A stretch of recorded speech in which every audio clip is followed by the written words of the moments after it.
Қайырлы күн, құрметті достар, қайырлы күн, құрметті көрермендер. Бүгін денсаулыққа пайдалы кеңестер айдарын жалғастырамыз. Және өз басынан өткен операция туралы айтқым келіп тұр. Бұл операция ресми медициналық атауы ол септопластика деп аталады. Ал оның екінші түрі төменгі мұрын жарғақтарына вазотомия жасау болады. Енді қарапайым тілмен айтқан кезде мұрынды, қисық мұрынды, сыртынан қисық емес, ішінен қисық мұрынды. Сіздер деген жөндетуге тырысасыздар, қисық мұрынды.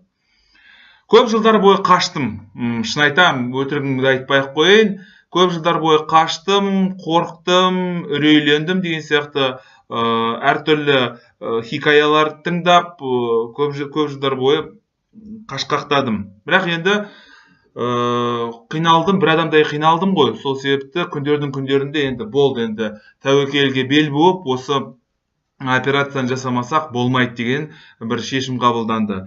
2017 жылдың қыркүйегінде дәрігер айтты, септопластика жасау керек, және вазотомия, төменгі мұрын жарғақтарының вазотомия жасау керек дейді. Ол мұрынның ішіндегі кереге деп айтады, рас па? Білмеймін, қалай дәрігер маған түсіндірді. Сол керегелер, салбырап тұрған керегелерді былай жақындатып, былай әдемілеп тұрып нетіп қояды екен, жабыстырып қояды екен керегесіне. Сонымен қыркүйектен бастап құжаттарды жинадым. Біздің жергілікті өзіміздің ауруханаға, емханаға барып, ояқтағы отоларинголог, құлақ, мұрын және тамақ дәрігеріне бардық та, барлық құжаттарды тапсырдық. Ол құжаттар, енді барлық ол анализдерді бәрі біледі, ол бір аспандағы ай емес, оның бәрі белгілі болады. Сіз оны бір рет тапсырасыздар, содан кейін операцияға, мысалы, бір апта, немесе 2 апта қалған кезде сізге тағы да бір рет тапсырысқа келеді.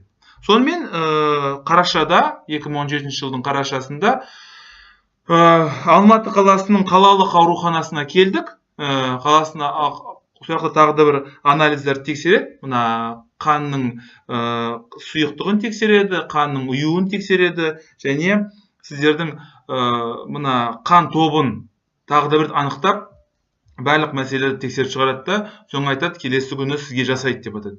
Кешкісін дәрігер келеді де айтады, таңертең тамақ ішуге болмайды, су ішуге болмайды деп айтады. Сіз енді жарайды деп, оның бәрін орындауыңыз керек. Өйткені дәрігердің айтқанын орындасаңыз, жалпы басыңызға үлкен қауіп қатер төнбейді. Таңертең тұрасың, әбіржіп, су ішуге болмайды, тамақ ішуге болмайды. Барасыңда күтіп отырасың. Сенің бір уақытың, сенің кезекке қояды, кезекке қойғаннан кейін барасында оны орындайсың. Содан кейін операцияның алдында сіздерге айтады, наркоздың 2 түрі болады. Біріншісі жергілікті наркоз, екіншісі жалпы наркоз деп аталады. Жергілікті наркоздың бір ерекшелігі, сіздер бәрін естіп жатасыздар, және мұрында не болып атқанын, мұрынның қуысында біреулер шұқылап атқанын сіздер деген сезесіздер деп айтады. Енді құлақпен естиді, және темірмен бір нәрсе дыр-дыр-дыр-дыр атқан кезде білінеді деген ойдамын. Және екінші түрі бар, ол жалпы наркоз, сізді ұйықтатып жүргеннен кейін сіздер тұрасыз да, өздеріңіз енді солай істейсіздер. Мен екінші нұсқасын таңдадым, өйткені менің мұрнымның ішіндегі қуыс қисық болды. Қисықтың ерекше бір түрі деп айтты дәрігер. Сол себепті сізге жалпы наркоз жасауларыңыз керек деді. Сонымен жасады. Кезекте тұрғаннан кейін өзіңізбен бірге пакет алып барыңыз. Пакет, өйткені бүкіл затыңыз шешесіз. Сол жерде шешкеннен кейін сол пакетке саласыз. Салғаннан кейін дәрігер сізді пижама кигізеді. Арнайы өздерінің сол операция жасаған кезде пижамасы бар. Сол пижамасын киіп аласыз да күтесіз. Соң дәрігер сіз жатқызады. Жатқызғаннан кейін анестезиологтың айтқан мүлтіксіз орындаңыздар. Өйткені анестезиолог айтады, сіздер мынаны істейсіздер, тұрған кезде, оянған кезде былай істейсің деп өздерінің бір тапсырмалары бар. Соны сіздер міндетті түрде орындаңыздар. Орындамасаңыздар, басыңыз ауырады, балтырыңыз сыздайды және қиналып қаласыздар кәдімгідей. Оянғаннан кейін сіздердің кейбір мүшелеріңіз дұрыстап істемеуі мүмкін. Оған аса алаңдаудың қажет жоқ, ол наркоздың сондай әсері және әр адамға әртүрлі әсер етеді. Мен мысалы көзімді ашқан кезде сол аяғым және оң аяғым мен тыңдамады. Мен не көтере алмаймын, не қимылдай алмай қалады, солай болдым. Кәдімгідей үрейленіп қорқып қалдым. Бірақ белгілі бір минут, 2 минуттен кейін аяғыңыз қайттан немесе сол мүшеңіз қайттан істеп кетеді. Істеп кеткеннен кейін қарасаңыз, сіздің мұрныңызға силиконнан істелінген арнайы имплант қояды. Ол импланттың ең басты мақсаты қандай? Сіздер мына мұрынның дұрыс тұруына, мұрынның шеміршектердің дұрыс бітіп кетуіне көмектесу керек.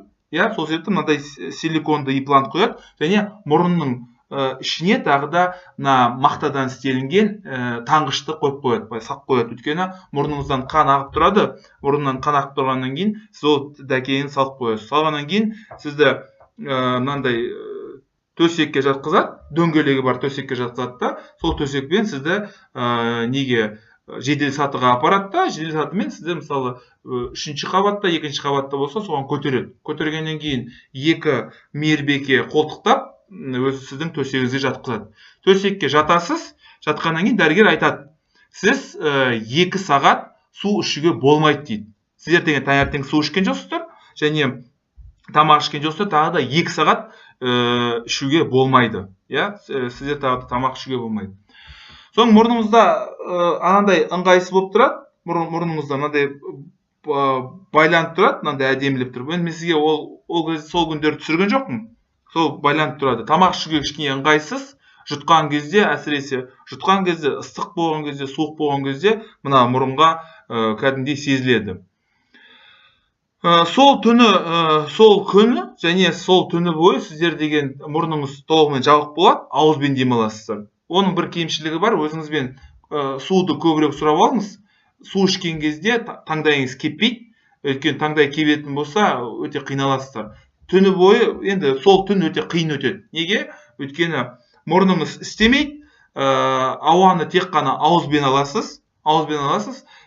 Таңдай кебеді, кішкене көзіңіздің шырымын алайын деп жатқан кезде таңдай кеуіп кетеді дейсіз, оянып кетесіздер. Сондай болады ол деген. Таңертең тұрғаннан кейін дәрігер сізді шақырады, шақырғаннан кейін мына мұрындағы мақтадан істелінген таңғыштарды алып тастайды. Сол кезде кішкене болса да сіздер демалып қаласыздар. Бірақ мына мұрынның ішіндегі имплант, силикондан істелген имплант, ол дұрыс демалуға ешқандай мүмкіндік бермейді. Содан кейін дәрігер сізге айтады, ішіндегі мына жиналып қалған қандар, қандан қабыршықтар болады ғой, сол қабыршықтарды жуып шаю керек. Сіздер аласыздар, аквалор немесе синамарин деген арнайы құрылғылар бар. Сол құрылғыларды алғаннан кейін мұрныңызды, сол мұрынды және оң мұрынды әдемілеп тұрып сол немен шаясыздар. Шайып, қабыршықтанып тұрған, қан жиналып қалған қандардың барлығын алып тастайсыздар. Содан кейін тек қана аквалормен жуып қана қоймай, сіздер тағы да сіздерге мынандай май береді. Май болған кезде мынандай өзінің арнайы құрылғысы болады. Осындай нәрсемен, мынандай несі бар, көрінеді ме, көрінбей ме, білмеймін енді. Мынандай нәрсесімен сіздерге береді. Сіз осындай шабдалы майын құясыздар және мына мұрынның ішіндегі кішкентай қан тамырларды ретке келтіруге тырысады. Содан кейін солай сіздер 5 күн жүресіздер, дәріханада 5 күн, 7 күн жалпы жүресіздер. Енді мына мұрынның қисықтығына байланысты, жалпы мұрын қуыстарының қисықтығына байланысты. Егерде сіздерде бір күрделі жағдай болатын болса, 9 күнге дейін жатқызады дәрігер. 9 күннен кейін ғана мына силиконды имплантты мұрыннан шығарады. Сол уақыт бойынша сіз сол силиконды имплантпен өмір сүресіздер, соған үйренесіздер. Күнделікті әрбір 3 сағат, 2 сағат сайын аквалор немесе синамарин құрылғыларымен теңіз суы немесе тұз қосылған су болып саналады. Сонымен сіздеген мына мұрынның ішіндегі қабыршықтардың бәрін жуып тұрасыздар. Және міндетті түрде мынандай шабдалы майын аласыздар. иә, мынандай арнайы несі бар, құятын нәрсе, осымен пайдаланасыздар.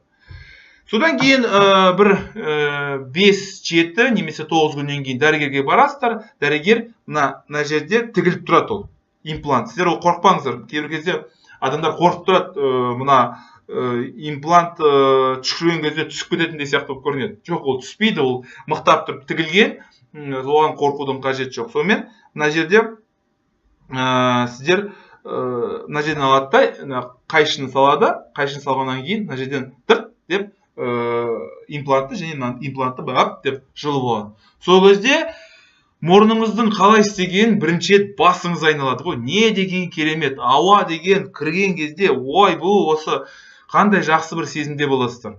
Сол сезім үшін. Содан кейін 3 айға дейін мына нелер тағы да мен сізге тағы бір айтайын деп едім. Мына мұрынның ішіндегі қан тамырлар, мына керегелері барлығы қалпына келу үшін 3 айдай керек болады. Сол себепті іштей дайын болыңыздар. Мен тез арада жұмысқа шығып кеттімде, содан кейін гайморит болып кетті. Гайморит болғаннан кейін кішкене қиналдым. Мына оң мұрны, сол мұрны емделіп жасап болдым. Содан кейін жақсы болады. Барлығы біткеннен кейін сіздерге кеңес берем. Мынандай шабдал майының орнына, мына асқабақтың майын, мынандай несесі бар. Асқабақтың майын құйып тұрсаңыз болады, өйткені асқабақтың майы мына мұрынның ішіндегі нәрсені ылғалдандырады. Тағы не айтам? Жалпы бұл операция барлық адамдарға қажет емес. Бұл операция тек қана осы сіздің аллергия тұрақты түрде болатын болса, гайморит, бронхит, қан қысымы көтерілетін болса, басыңыз ауыратын болса, гипоксия дейді. Осыларды болған жағдайда ғана дәрігерлер кеңес береді, осылай орындаңыз деп. Қалғандары сол осы қисық мұрынмен немесе ішінен қуыстардың қисықтығымен емін-еркін өмір сүре береді, оған аса қобалжымайды. Сол осы, егер де кейбір нәрселерді ұмытып қалса, мен бай жазып айтуға тырыстым. Кейбір нәрсені ұмытып қалсам, сұраңыздар, есіме түскеннің бәрін сіздерге айтып боламын. Аман сау болыңыздар, жақсылықта кездесейік.